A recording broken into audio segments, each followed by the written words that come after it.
Bonjour bien-aimés de le Seigneur, nous sommes arrivés mardi et aujourd'hui c'est le grand culte de la cellule de prière à la gloire de Dieu. Nous retrouvons ce mardi pour le direct sur Facebook et sur YouTube. Nous t'invitons à te connecter massivement. Nous t'invitons, mais l'heure c'est à 22h heure de France, 21h heure de Londres. C'est sur Facebook et c'est sur YouTube. Une seule page, direct de la cellule de prière à la gloire de Dieu. Dieu t'invite. Nous allons adorer Dieu et nous allons continuer nos enseignements sur les personnalités qui nous inspirent à vivre la gloire de Dieu. Nous sommes en train de vivre l'année de la gloire de Dieu. Et moi, je suis sûr que la gloire de Dieu s'est manifestée déjà dans ma vie. En cette année, nous avons vécu la retraite de la cellule de prière à la gloire de Dieu, comme un rêve. Les gens sont venus de partout, du Congo, de la France, de l'Angleterre, pour se rencontrer ensemble pour prêcher et pour écouter la parole de Dieu. C'est qu'une joie, que du bonheur. Et là, nous sommes en train de continuer les enseignements sur le livre de Jérémie 25. Nous prenons les versets 11 jusqu'au verset 20. Lisons au nom du Seigneur. Tout ce pays deviendra une ruine, un désert, et ces nations seront asservies au roi de Babylone pendant 70 ans. Mais lorsque ces 70 ans seront accomplis, je châtierai le roi de Babylone et cette nation, dit l'Éternel. À cause de leur iniquité, je punirai le peuple des Chaldéens et j'en ferai les ruines éternelles. Je ferai venir sur ce pays toutes les choses que j'ai annoncées sur lui. Et tout ce qui est écrit dans ce livre, ce que Jérémie a prophétisé sur toutes les nations. Car des nations puissantes et des grands rois les asserviront. Eux aussi, je leur rendrai selon leur œuvre et selon l'ouvrage de leurs mains. Car ainsi m'a parlé l'Éternel, le Dieu d'Israël. Prends de ma main cette coupe remplie de vin de ma colère et fais-la boire à toutes les nations vers lesquelles je t'enverrai. Ils boiront et ils chancelleront et seront confondus comme fous à la vue du glaive que j'enverrai au milieu d'eux. Et je pris la coupe de la main de l'Éternel et je la fis boire à toutes les nations vers lesquelles l'Éternel m'envoya. À Jérusalem et aux villes de Juda, à ses rois et à ses chefs pour en faire une ruine, un objet de désolation, de moquerie et de malédiction, comme cela se voit aujourd'hui. À Pharaon, roi d'Égypte, à ses serviteurs et à ses chefs et à tout son peuple, à toute l'Arabie et à tous les rois du pays d'Us, à tous les rois du pays des Philistins, à Aslakam, à Gaza, à Cran et ce qui reste d'Ashdod. Nous allons continuer parce qu'il y a une liste qui se suit qu'on ne pourra pas commencer. À Adam, le verset 21, à Moab, aux enfants d'Ammon, à tous les rois de Tyr, à tous les rois de Sidon et aux rois des îles qui sont au-delà de la mer, à Dédan, à Tchéma, à Douz, à Beus, à tous ceux qui se rasent les coins de la barbe, à tous les rois d'Arabie et à tous les rois des Arabes qui habitent dans le désert, à tous les rois des Zimri, à tous les rois d'Élam et à tous les rois de Médie, à tous les rois de Septentrion, proches ou éloignés, aux uns et aux autres et à tous les royaumes du monde qui sont sur la terre et le roi de Sheshar boira après eux. Tu leur diras, ainsi par l'Éternel des armées, le Dieu d'Israël, buvez, nivrez-vous et vomissez, et tombez sans vous relever à la vue du glaive, et j'enverrai de vous. Amen. Je me suis arrêté à la vue du glaive, et vous enverrai au milieu de vous. Alléluia. Je me suis arrêté au verset 27. Donc j'ai lu Jérémie 25 du 11 jusqu'au verset 27 pour la modification. Le Seigneur est bon. Nous avons vu depuis un certain temps que nous avons commencé à lire le livre d'Ésaïe et celui de Jérémie que le Seigneur est en train de montrer comment il est jaloux, comment il est sévère avec nous surtout qui prêchons la parole de Dieu, qui prophétisons, qui avons la grâce de parler aux autres qui nous écoutent, qui nous font confiance parce que nous sommes les oins de l'Éternel et nous représentons Dieu. Nous venons dans ta maison au nom de l'Éternel. C'est-à-dire le Seigneur m'a oint pour t'amener la parole de Dieu.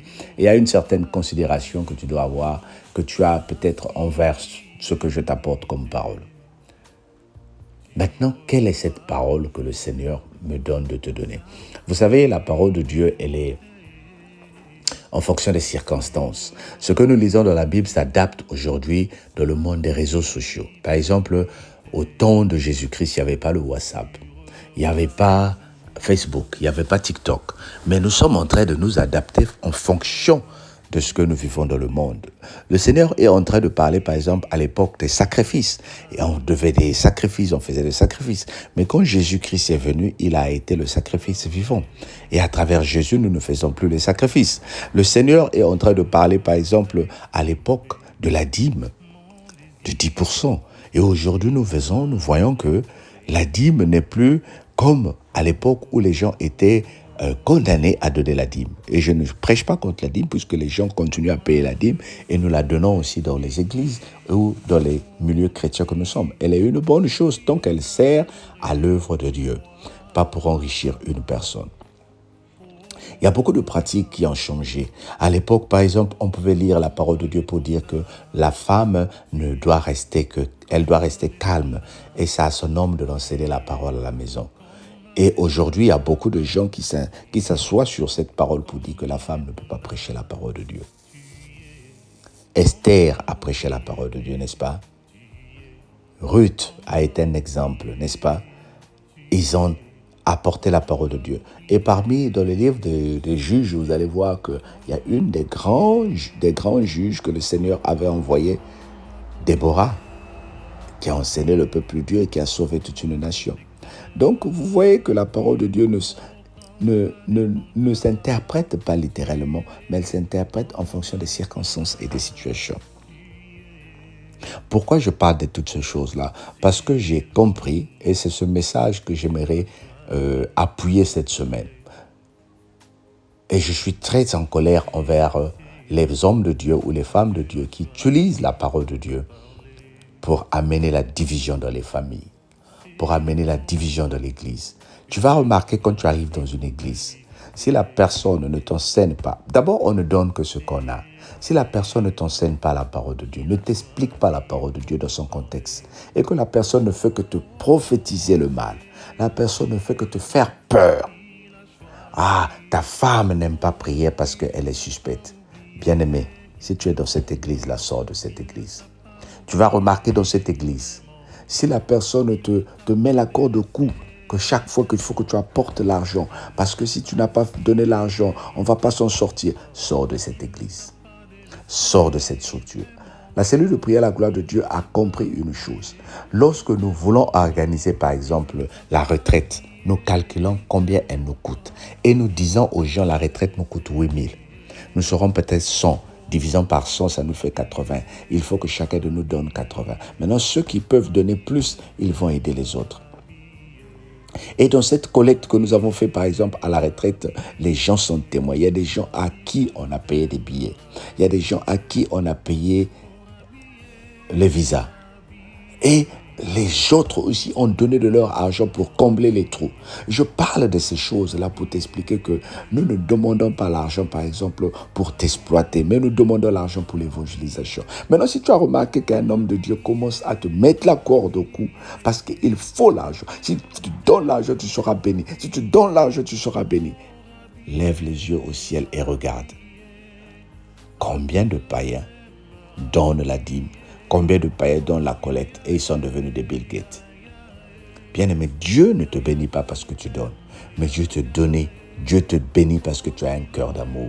Il connaît ce que tu as. Et ce que tu es en train de donner, il sait comment tu le donnes avec un cœur ouvert. La parole que je viens t'enseigner, c'est pour t'amener la liberté, bien-aimé. Nous devons être libres dans le Seigneur.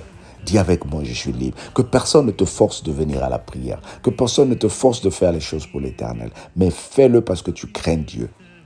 Fais-le parce que tu sais que Apocalypse 3, verset 3 me dit, repens-toi en fonction de ce que tu as entendu. Et veille. Veille dans la prière, bien-aimé. Ne rentre pas dans la distraction. Oui, tu vas me dire, mais papa, là, je suis maintenant en vacances. Mais c'est en vacances que les problèmes arrivent. C'est parce que les enfants ne sont plus à l'école. Ils vont connaître les amis de la rue. Ils vont découvrir ce qu'on appelle vendre la drogue. Ils vont découvrir ce qu'on appelle fumer la cigarette. Ils vont découvrir ce qu'on appelle l'homosexualité. Bien aimé, voilà pourquoi tu dois t'élever, même en vacances. Voilà pourquoi tu ne dois pas t'arrêter pour dire « Je vais profiter de mes vacances cette semaine, ce mois, si vous ne me verrez pas à la cellule. » Continue à prier, bien-aimé. C'est la parole que je viens t'enseigner. Et je veux que nous soyons libres spirituellement. Je veux que nous soyons préparés spirituellement. Ces enseignements sont en train de continuer en cette semaine pour te prévenir et pour t'équiper. Dis avec moi merci pour cette parole. Que le Seigneur te bénisse. Bon mardi et on se dit à ce soir pour le grand direct. Bye bye. Et abonne-toi. Encourage une personne à s'abonner pour que tu sois notifié lorsque nos directs commencent. Abonne-toi à la sœur parfaite et encore bienvenue parmi nous. Que le Seigneur te bénisse. Bye bye. Car l'amour n'a pas pu le retenir, même dans le tombeau. Jésus est Seigneur, même dans le tombeau. Jésus est Seigneur. Mon âme bénit le Seigneur. Et mon esprit magnifie son nom, car l'amour n'a pas pu le retenir, même dans le tombeau.